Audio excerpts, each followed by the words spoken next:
keeping things so professional, so we talked about professionality a bit. So we'll move into that. Not professionality so much, but you said basically going full force, or how did you put it? I was saying that it sounds like a cool direction, a goal to have, to just try and get as good as possible as we can get at this, and just like what we're aiming for is just professional grade, professional quality.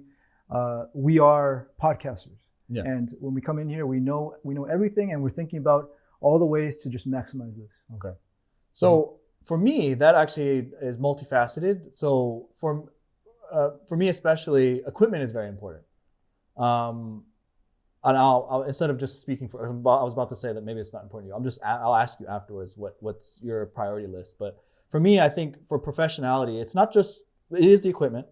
It's like you said, just trying lots of different things and just going full force. But also, I think it's the planning. There's an infinite amount of time you can spend on planning to make things better. But at the same time, though, there's a lot to this that is just natural. Like, I think all the planning in the world won't help.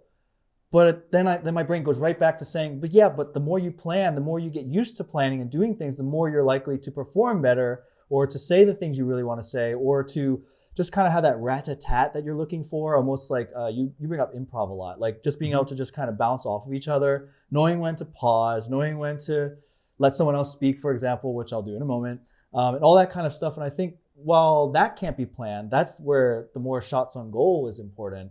I also feel, again, like not writing scripts, but like writing an outline, having just a sort of an idea of what we want to do. I wrote something for a future episode where I'm going to be asking a lot of questions to you. And, I don't know how that's going to go. I just kind of guess, and I'm hoping that I'll get not the answers I'm looking for, but the type of conversation that I'm looking for, and the type of the input that I'm looking for.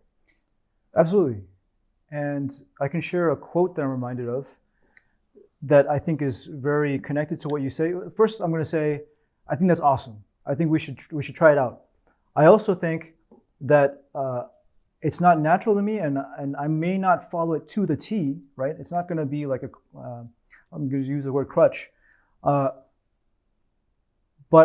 also, I'm sure that there's so much we can gain from that. I really believe that. The second thing I'm thinking is, I'm going to share the quote, which is by Picasso. Picasso says, learn all the rules like a pro, like a professional, so that you can break them like a master. And so I think ultimately you get to the level where all of this is intuitive, and you're just like, you're playing, you're dancing, because you understand everything. You already know everything you're doing. But on the way there's all kinds of things we can consider and make it conscious. Like, yes, like everyone actually plans, but you wish to consciously plan. Mm-hmm. And as long as, like, if we level up in that way, then I will take it as far as I want to get. And at least it'll become something that's conscious to me. It's a part of me, so that we can like add that aspect to the podcast, right?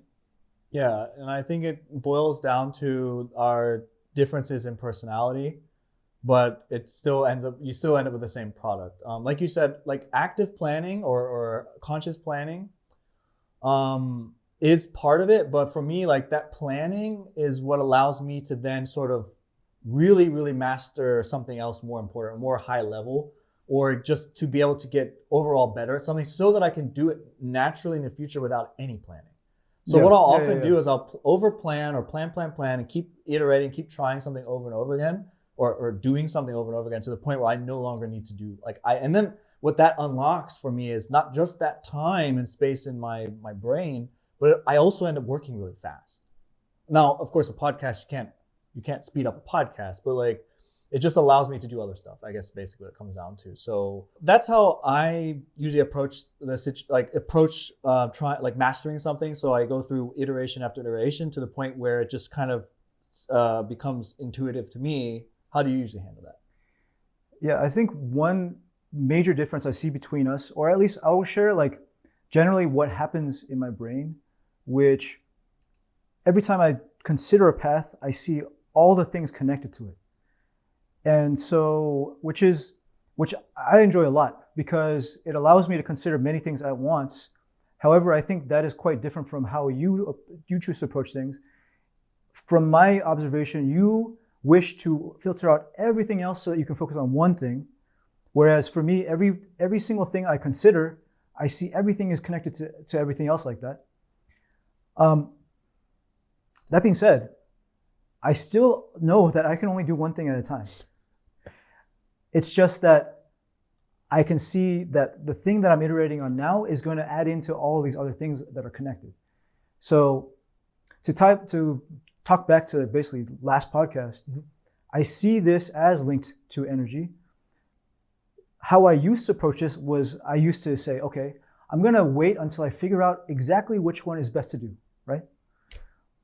But now I've decided to stop doing that. And I decided to just choose one thing and go really hard at it. And then while understanding that it's going to connect to everything else.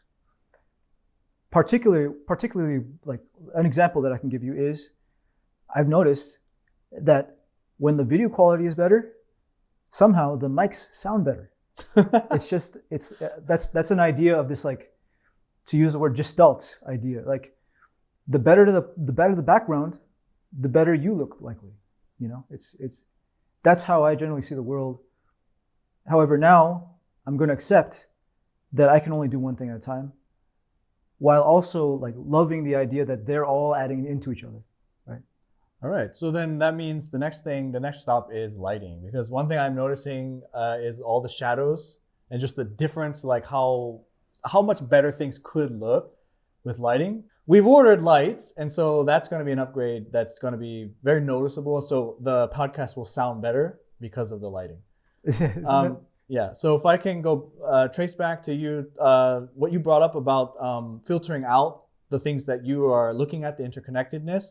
I'm actually doing exactly the same thing you're doing, but instead of being interested in or wanting to sort of explore those other things, I'm trying to figure out, well, what do I need and what don't I need? So we're both looking at everything, I believe, or at least we're looking at a large amount of information. How much, I can't say, because I feel like you probably are able to see more things at one time and give them attention more so than I can.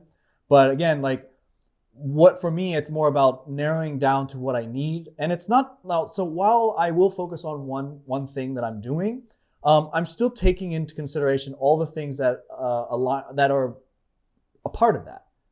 Okay, so for example, in this room, I only see or care about the things that have to do with this podcast. So there's cameras, there's computer, there's equipment we bought. But what I'm not really looking at is the book that's on the table. There's a keyboard, there's a puzzle, there are all kinds of things. And so I'm ignoring those intentionally.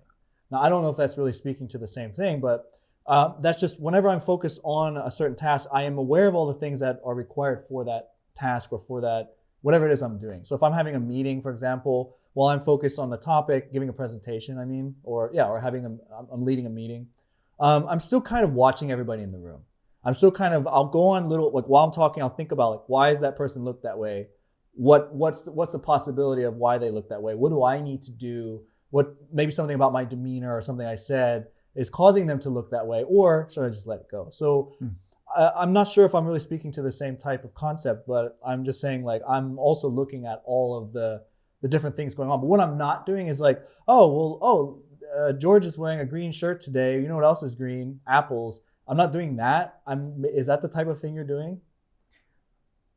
What I'm doing is I'm always wondering about